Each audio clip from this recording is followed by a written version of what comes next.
Kahiha.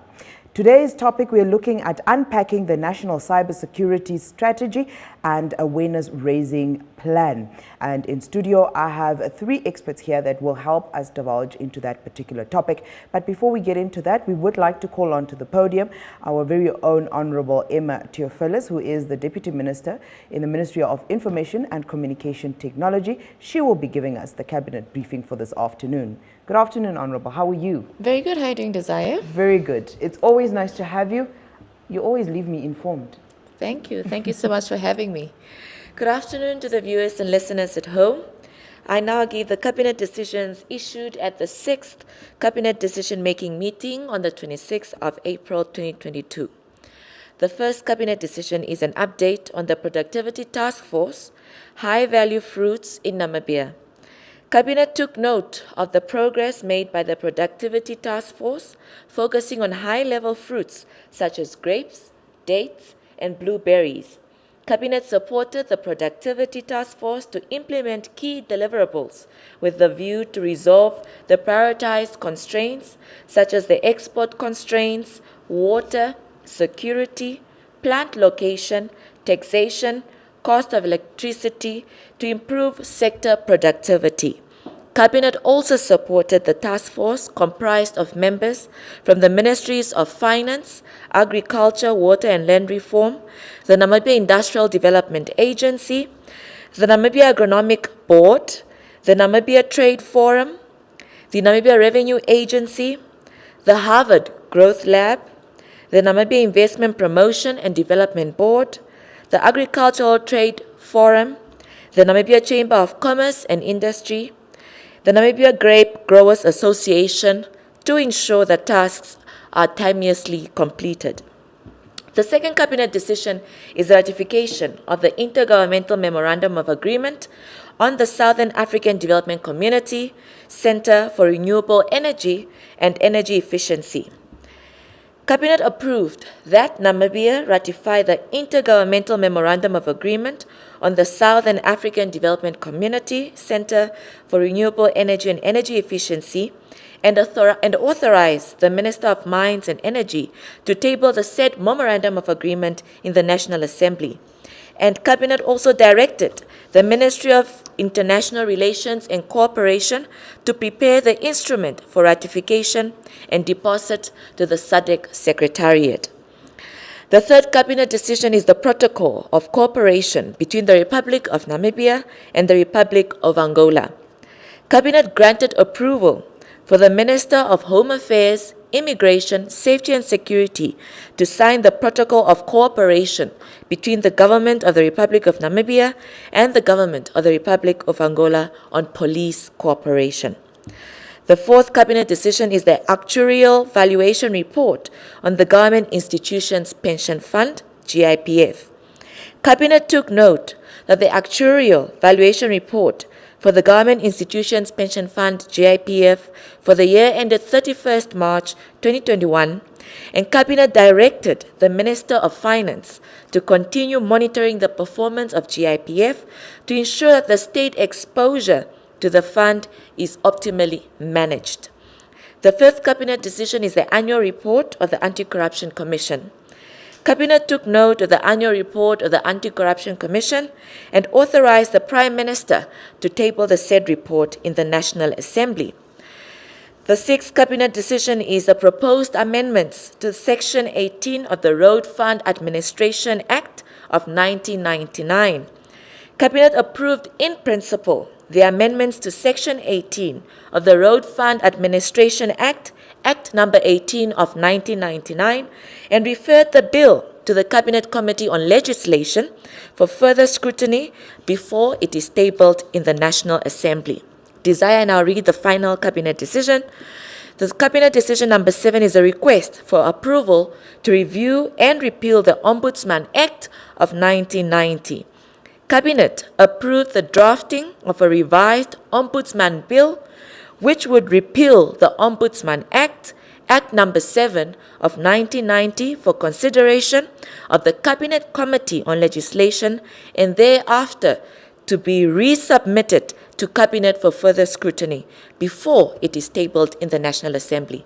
This brings me to the end of the Cabinet decision-making meeting.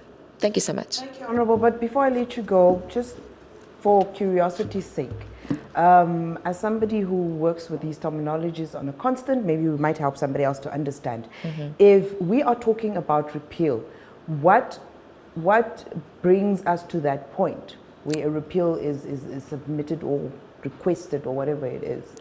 So the state has different organs that would allow a repeal or review or amendment of an existing act. We have what we call the Law Reform Development Commission, which is usually tasked to look at the current laws and to see if they need some changing, some updating, because times change very quickly. In this instance, the Ombudsman is an act of 1990, since our independence. In fact, it is the 7th bill passed right after our independence. So it's quite an old legislation. And through the Ministry of Justice that submitted this item to Cabinet, they proposed that perhaps the Act needs some review. But its review would not be sufficient in terms of the matters being put into the new law. So the best thing is to basically recall the entire law and replace it with a new one. So in this instance, repeal means basically recalling the bill or the law, making sure that it's definitely taken back by government, and then replacing it with a new one with updated information that requires the Ombudsman's attention of this time and age. So that is what repeal means in terms of our law. Thank you very much, Honorable. As we say, this is an educative platform, and where we do find some terminology that we feel maybe it's worth divulging and expanding into. Thank you for indulging us. Thank you for having me. Have a good one. Thank you. Getting back to our topic, as we said, we are unpacking the National Cybersecurity Strategy and Awareness Raising Plan, and I indicated that I have 3 experts with me in the studio that will help us divulge into this particular topic. And we have Mr. Philemon Johannes. He is the Deputy Director for IT Infrastructure Development in the Ministry of Information and Communication Technology, and he is also the Committee Chairperson for the National Cybersecurity Strategy Awareness Raising Plan. Good afternoon, sir, and thank you for being with us. Good afternoon, and thank you for having me. We also have Mr. Gabriel Pahula. He is an inspector with the NAMPOL, or the Namibian Police, and he is a committee member of the Security Cluster. Good afternoon, Inspector, and thank you for being with us. Good morning, Tisa, and good morning to the viewers, or good afternoon, rather. Yes, good afternoon. We also have Mr. Edward Nepolo, who is a lecturer of computer science at the Namibia University of Science and Technology, and he is a committee member from the academia. Good afternoon, sir, and thank you for being with us. Good afternoon, ma'am, and thank you for having me. Okay. We jump right into it, and we start off with Mr. Nepolo, and we want you to help us, or to at least help us educate, if I can put it that way, others out there, if not just us ourselves. Define cybercrime and cybersecurity for us, please. Okay, thank you very much. Well, cybercrime, we can define it as an act of violation of any of the 3 principles of this CIA threat, and it has to be done using a digital device. And the principles that we are referring to here is the confidentiality principle, the integrity principle, and the availability principle. So when any act using a digital device is used to compromise any of these 3 principles, then we can refer to it as cybercrime. And then at the other end of the same coin, we have cybersecurity, which is actually the measures that will be put in place to sort of preserve the integrity of these 3 principles. Okay. Yeah, okay. Basically to mitigate, Yeah. Briefly put, I like that. Thank you. Yeah. Mr. Johannes, can you briefly tell us about the Cybersecurity Strategy and Awareness Raising Plan, seeing that you are the committee's chairperson? And this strategy is themed a step towards cyber resilience and digital security. What guided this theme? Thank you very much, Madam Moderator. The cybersecurity strategy and awareness raising plan is a short-term to mid-term kind of a strategy or an action plan in the space of cybersecurity. Now, the purpose there, maybe as a background, we as Namibia in 2019, we had the World Bank and the Council of Europe that conducted a cybersecurity maturity model or maturity level in Namibia. So this assessment actually identified gaps on the cybersecurity or the cyberspace in general. And then we conducted workshops with our stakeholders, that's the sector stakeholders, to actually kind of draft a skeleton a cybersecurity strategy or a plan that the country could use to actually rescue the trending developments on the cyberspace. Now, this document, we have in it our vision, for example, that's for the country to establish a safe cyberspace to enable innovation. And then the vision or the mission is to actually have a resilient infrastructure, legislations, and to enable economic growth without really falling victims of the cyber crimes. Now, what brought about the theme that you mentioned, that's a step towards a resilient and secure cyberspace, it was it's a slogan, let me say. With every plan comes a focus area. Yeah. So that slogan is kind of our focus. Being young in development, we also want to just tell the nation it's a baby step, but at least we are doing something, hence that theme. Okay. Thank you very much. Okay. Mr. Nepolo, what is the lifespan of this National Cyber Strategy and Awareness Raising Plan? And what are some of the aimed accomplishments? And that is on an annual basis. Okay, the lifespan of the plan is 5 years, and before we break it down into the 5 years, let me just explain that it's structured into two parts. The first one being the cyber security strategy, the second one being the cyber security awareness. Okay. So it's basically built on 5 pillars that I'm going to explain now. The first one being establishment of a legal framework, that's the first pillar. And then the second one being development of national capacity when it comes to cybersecurity. Then the third one is creation of awareness. Fourth pillar is the regional, national, and international collaboration. Then, of course, the last one being the identification of critical infrastructure. So, in a sense, we have various outputs based on which pillars that we are addressing at that point. But I can highlight two at the moment, which is the immediate ones exactly. By the end of 2023, we plan on finalizing the draft of the data protection bill, right? That is the immediate one. Then, of course, we have also by the end of 2024, we want to also finalize the draft of the cybercrime law. Okay.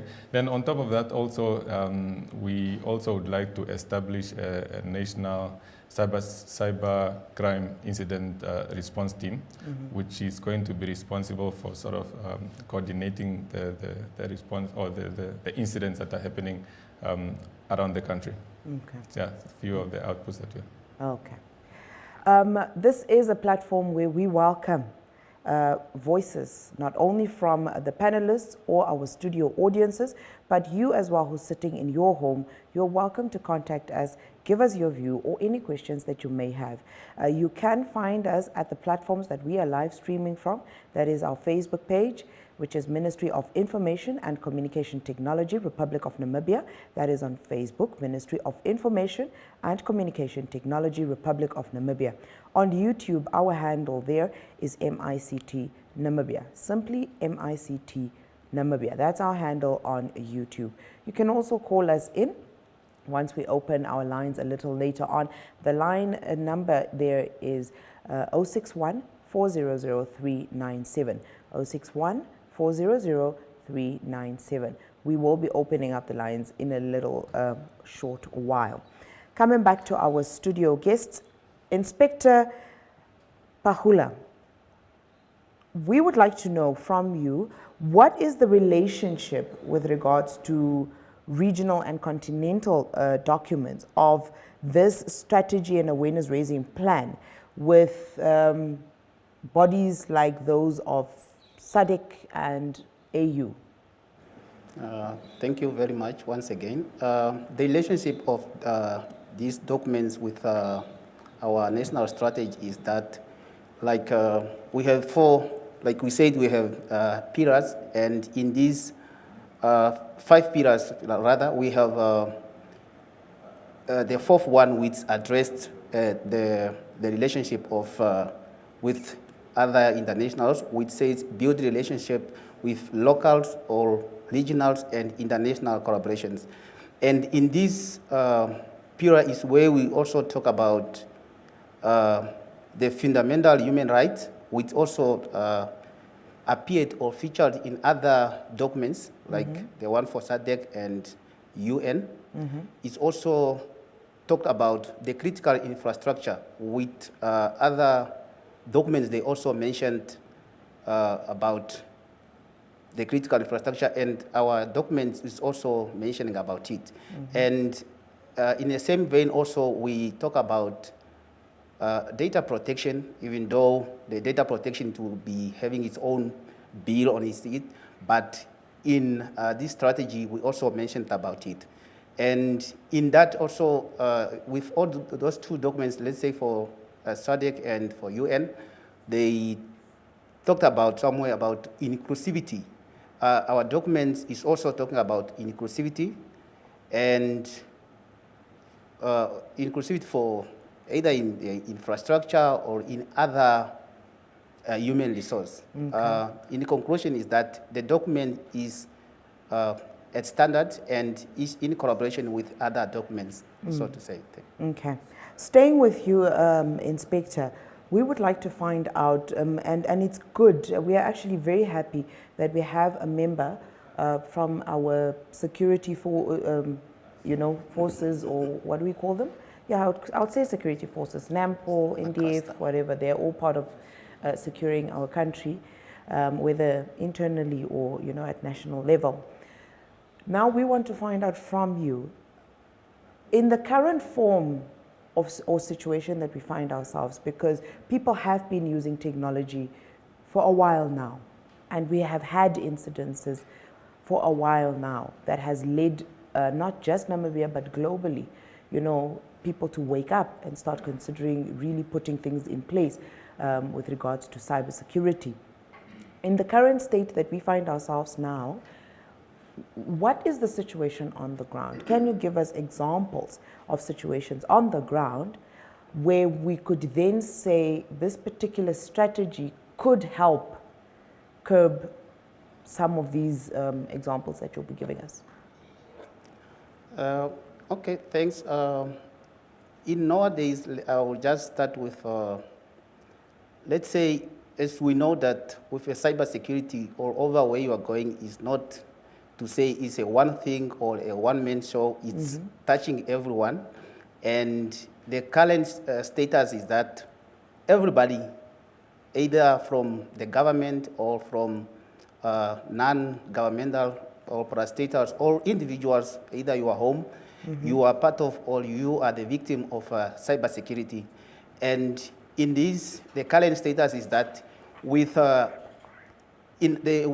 absence of, I'll put it, moving from cybersecurity to cybercrime, in absence of a cybercrime law, and people, they are not really coming up to report the incidents or cyber vect attacks, they are not coming out, more especially the big organizations. Yeah. Let me use that as, for example, banks or either parastatal companies, the big ones with reputable names, they are not coming out to report.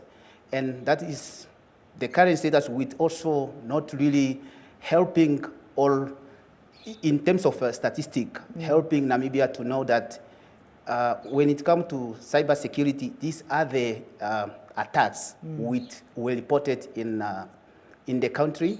But most of the attacks, the common ones in Namibia, we will say is like DSS. Okay, let me say the denial of service. Most of the companies, they have that. They are experiencing that problems, even though they are not reporting. And the reason why we detect that they are not reporting is just because they, for their reputations, they don't want to lose that accreditations. Let's say if it's a bank, for example, I will use FNB. If maybe we heard that FNB was hacked, for example, they will feel like, oh, maybe they will lose clients or they will lose customers. The thing is just to say they don't want to lose that reputations. And other thing with happening or current status is most common is phishing. This phishing is more and it's happening to everywhere, and that's is just caused of cybersecurity. And other thing which also more common in the ground is our child pornography. This also happen because of cybersecurity, and also in that of child pornography, it also happened because of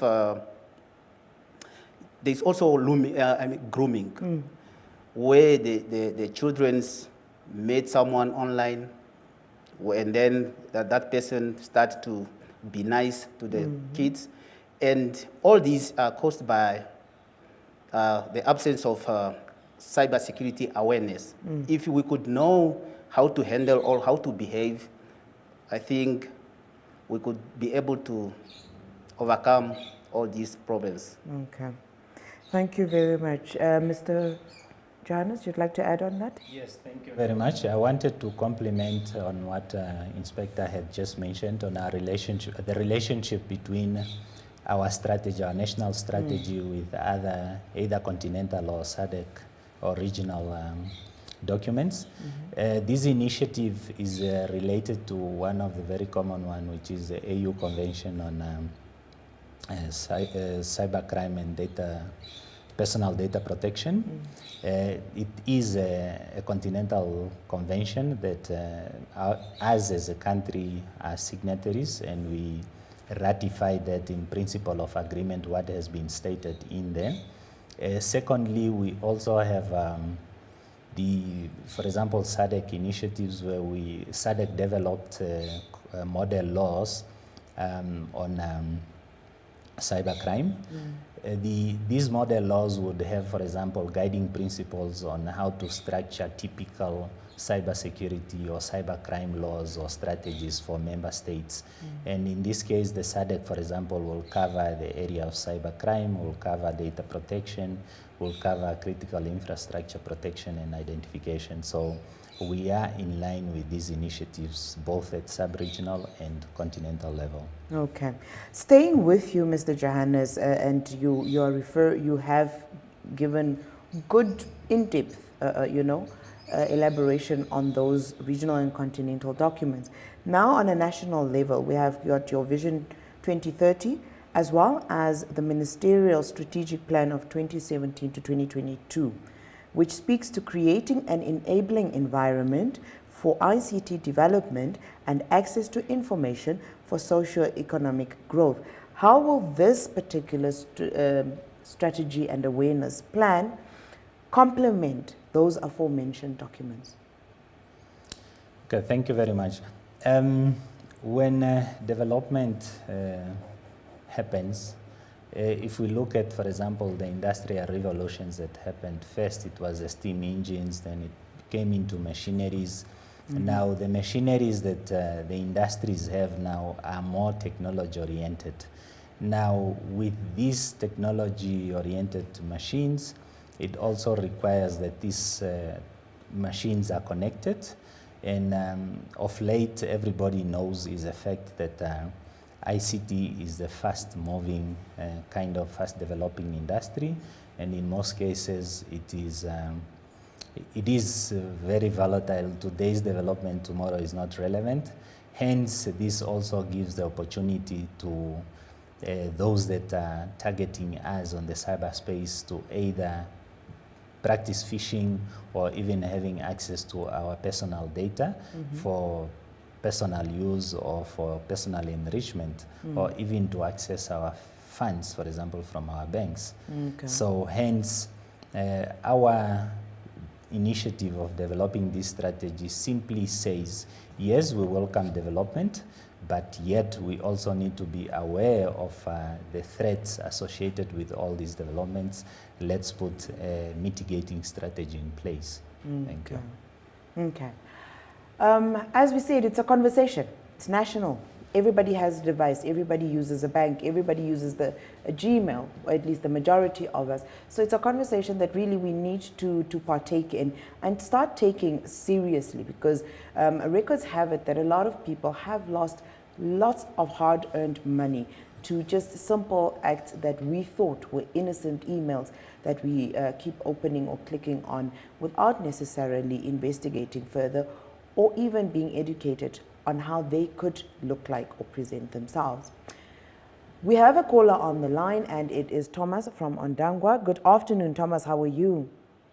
I'm fine, thanks. How are you, ma'am? We are well. What is your contribution to the show this afternoon?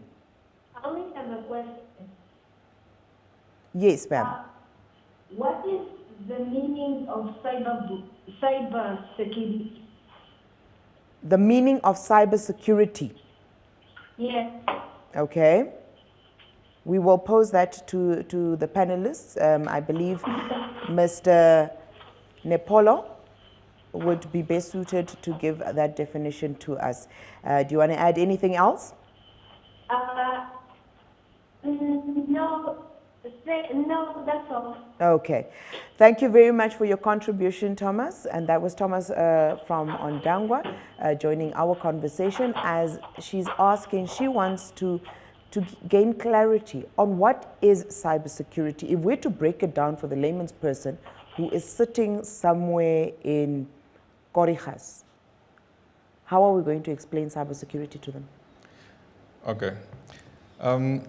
Well, to break it down in layman's terms, cybersecurity basically just means the measures that are put in place to prevent cybercrime. So what we're talking about is, if we are talking about cyber, the word cyber, we are talking about something that was done in digital format. There has to be a computer involved or a cell phone involved or something like that. It should be something digital. So when a crime is done that violates the three principles of the CI threat that I mentioned earlier, the confidentiality or integrity or availability of data, we call that cybercrime. But then when we put the measures in place to prevent the actions of cybercrime, that is what we call cybersecurity. Okay. Yes. So basically, cybersecurity is the defense or the protection from an action which is criminal that is undertaken on a cyber level. So through your internet or digital platforms. So it's your cell phone. It can happen through your cell phone. Somebody doing something through your SMS lines or your mobile direct call lines or through your email address. They could attack you in that manner, hack you, get your details. So it's all those criminal acts that are partaken on that platform. That is cybercrime, and protecting yourself and putting measures in place to make sure that those don't happen or are minimized, that would be your cybersecurity. Did I get that right? Absolutely. Okay. I am trying to connect it to your everyday words of crime and at the same time trying to go digital. I think I will be sounding very smart after the show. And I mean, I think we can take it a bit further then, Mr. Nepolo. What is the dark web? The dark web is just another part of the internet that is not really out there for commercial use, if I can call it like that. They say that the internet is the interconnection of computers all over the world, right? And only 1%, I think less than 10%, if I can be a little bit more accurate, is accessible for an average user. Okay. But then the other 90% is what we call the dark web, that is not really accessible through normal web browsers like Firefox and stuff like that. But how is that possible? Well, Why is it such a large percentage? it's just a lot of things are not really cleared for use in a public space. It's hidden kind of stuff. Yeah. Yeah. So if it's not cleared for public view or for public participation, then it's taken out of the public space. Okay.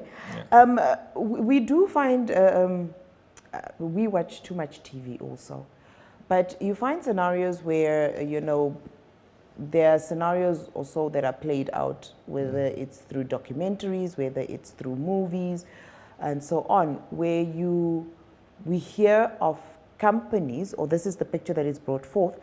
A company will, for example, hire somebody who's very good at hacking and so on.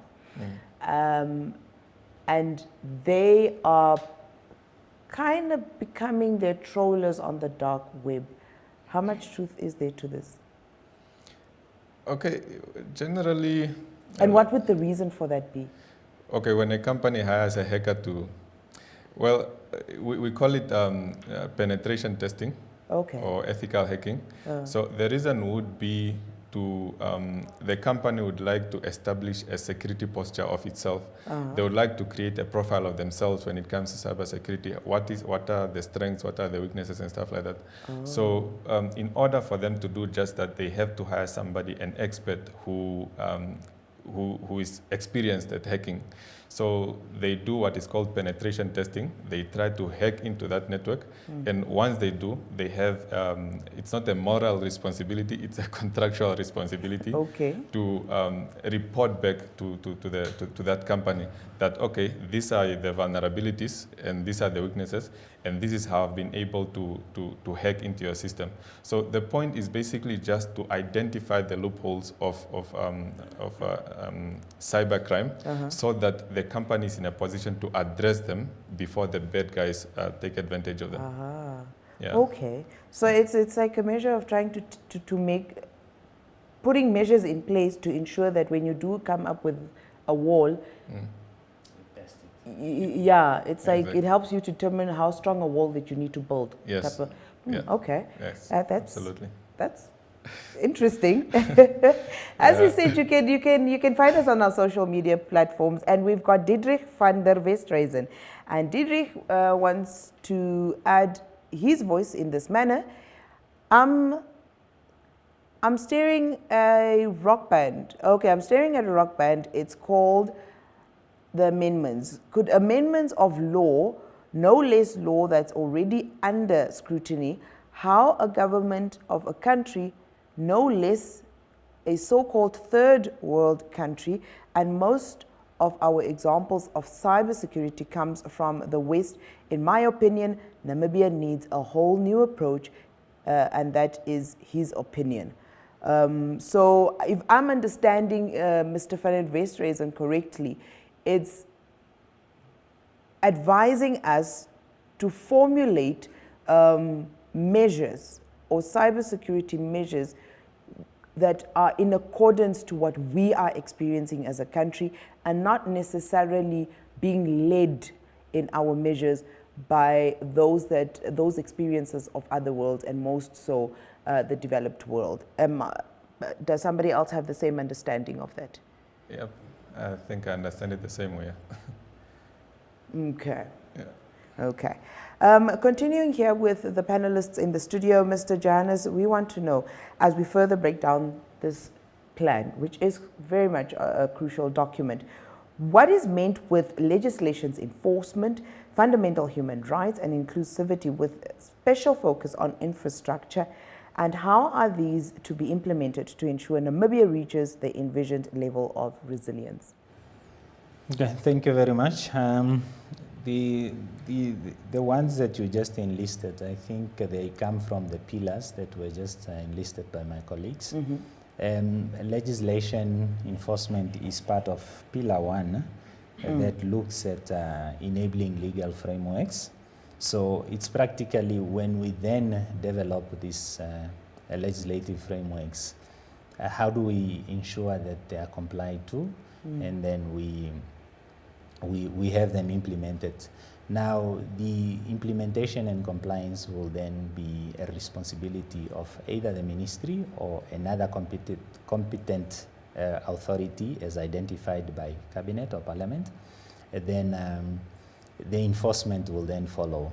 Enforcement will be in terms of, say, if you are building a network, what will the regulations be in terms of that specific law? And then what are the standards that the country, for example, will adopt? That will then follow. What was the second one, if you can refresh me? The second one was looking at the fundamental human rights and inclusivity. Okay, thank you. Fundamental human rights and inclusivity. Fundamental human rights is one of the principles we adopted as we embarked upon the development of this strategy. And not only the strategy, even the development or the review of the current laws that are in draft format, that's the cybercrime bill and the personal data protection. Now, this, in whatever we put together in that document, should not disadvantage any citizen or ordinary man in the street. Yeah. It should be considerate of his human right. And then inclusivity is also a methodology or an approach that we took, that in developing these, we do consultations, we do include all other our stakeholders, like we have the colleagues in the panel. These are members from the different institutions who are our critical stakeholders. Hence, we thought if we are doing something for Namibia, we need to do it with the Namibians. Okay. Inspector, have you ever had scenarios where a cyber crime has been reported and this was basically due to e-waste, or should I call it irresponsible e-waste disposal? Yeah. Have you ever had such crimes reported? Yes, we had most of the crimes which happened is because of, I would say, because of the negligence of the user, the end user of that device. Because most of the tools or the devices with people they are using, they are not really people, they don't know what they are doing, or whatever they are doing, they don't know what the consequence of what is clicking. And at that, it caused many people to lose resources, let's say, in terms of finance. Most of the organization, they lose money. And in this, there is a word we use in a cybercrime, business email compromise. In this, is caused most of the organization to lose money. And in that, it's just because of the negligence of the user, where they are not verifying before they take an action. Yes, on that, to conclude, your question is that, yes, we received those incidents. Okay. Staying with you, Inspector, we want to know, what are the protocols? For example, I'm sure a lot of you, along with your colleagues, do come to scenes of accidents, crimes, and so forth, where you find devices present. Are there any particular protocols to ensure that the end user of, or the user of that particular device does not fall victim of a cybercrime due to an incident where their devices are, should I say, lost? I don't know what's not lost per se, because it wouldn't be their fault that it's lost, but you know, it got detached from them due to the activity or the scenario that they find themselves in. For example, during a murder case, somebody's cell phone is found there, or a car accident, phones are flying out. What is the protocol that is followed by your institution? Okay, the protocols followed by Namibian Police Force is we have what we call, if it's an incident where evidence need to be collected, we have what we call a chain of custody, and whoever is involved, the officers at the scene, they need to know what they need to pick up or what they not need to touch, so they cannot contaminate the evidence. If I try to understand your question very well, even though I'm answering it, is that at incident or let's say you give an example of a murder. So when a person found a device there, devices, it's, we could say for now, the investigators, the detectives, with allowed to take any piece of evidence which they think that this is relevant for my case. I will be able to take it. Not just everyone will just come and take a device from the crime scene. Whoever is able to, or whoever is taking that device must be able to document it, to say, at this crime scene, I took phone, a Samsung phone, a device or a laptop, and this is how I found it, or this is how hand it to the next person. In conclusion is that we use a chain of custody. Everything should be documented until the last part. Okay.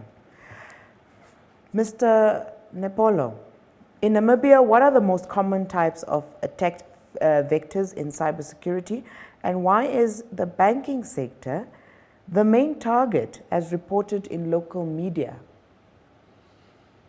Okay, the main vectors that let's make reference to probably since when COVID started would be like what Inspector Pakula has already indicated. It would be phishing attacks, where it's a type of social engineering attack that tries to trick users or data owners into giving up private information or giving up sensitive information. And according to a Kaspersky report, I think it, in Namibia specifically, those attack vectors were mostly targeted towards the banking sector and towards education. And this is because probably since the COVID pandemic started, a lot of educational institutions had to move classes from face-to-face to online. And of course, these hackers would generally want to target areas that are populated, right? It's a bad example, but it's like a terrorist attack. They would always try to, to target those areas that are very populated. So in this case, the banking and the educational sectors were the most populated. And probably with the banking, I could say that it's a gray area between innovation and awareness.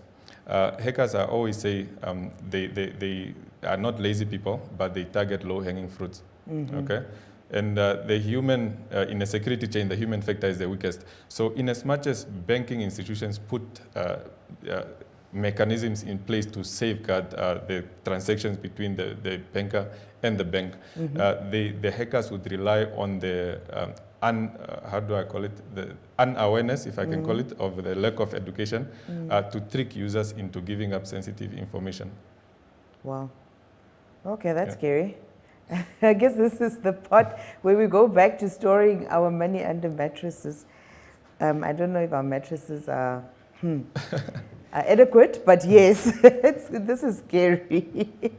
But not to scare you, I think the fact that we are, developing policies, frameworks, laws, and maybe even that will help us get to the point of building this physical, not physical per se, but in a cyber world, physical walls to better protect our people. It's heartwarming, and it gives hope to the next person. It's not that the issue is just there without a solution. There are bodies like this particular committee that is trying to allow for such to take place. And with that, Mr. Johannes, we would like to know, when will the public education awareness creation commence, and what are the lined activities per region? Thank you very much. We, as it was indicated earlier, that our strategy is having two parts. The first part is a cybersecurity strategy, which simply speaks about the modalities and all considerations for cybersecurity resilience. And then the second part is the awareness creation. Under that, we have, I think, defined the focus area. We have defined the target audiences, and we have strategies for creating this awareness as we wish to.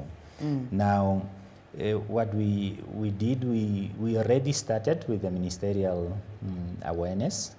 We definitely need to test our walls within, also to see how good can we come up with materials, how good can we really inform the audience. So we started. I can confirm now, this far we have already conducted, I think, around 3 sessions. One was in December, and 2 now in March.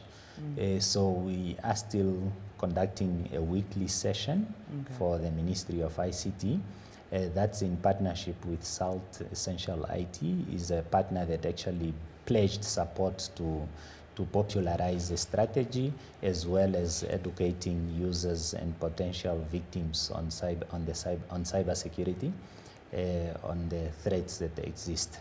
So the public will follow as soon as we have put all the logistics in place in terms of materials and plan for the public. But definitely in this 2022, we will start with the public awareness sessions.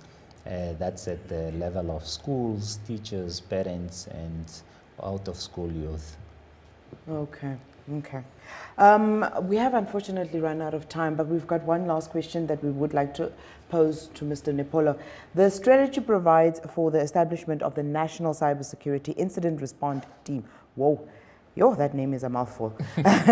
What are the typical roles of the NCSIRT? Okay. In a nutshell. In a nutshell.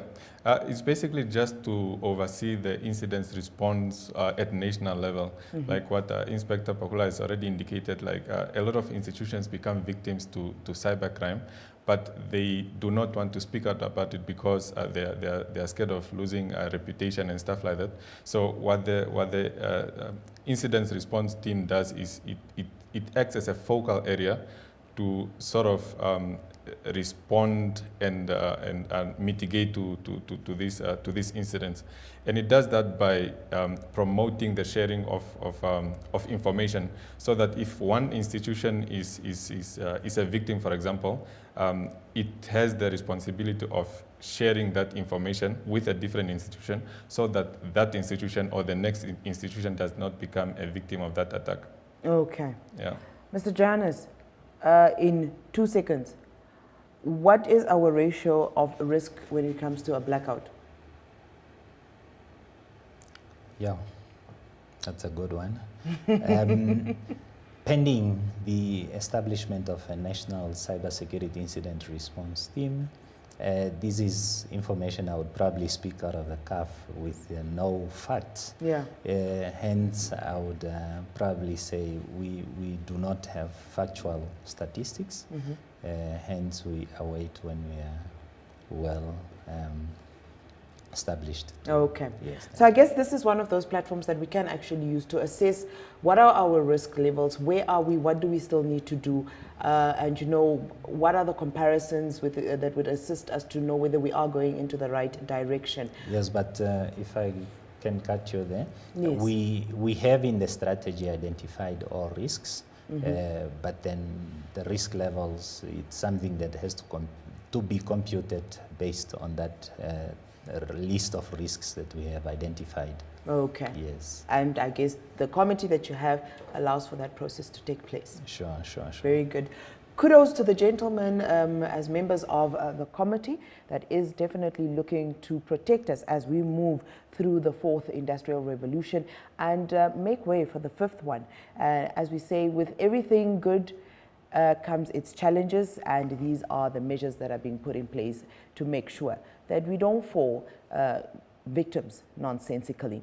Thank you very much for joining us on this afternoon session. We thank the panelists for their participation, as well as they have really done a lot to assist us in understanding what cybercrime is and what cybersecurity is. From myself, Shianwa Desire Kahiha, along with my production crew, as well as my studio audience, we say bye-bye.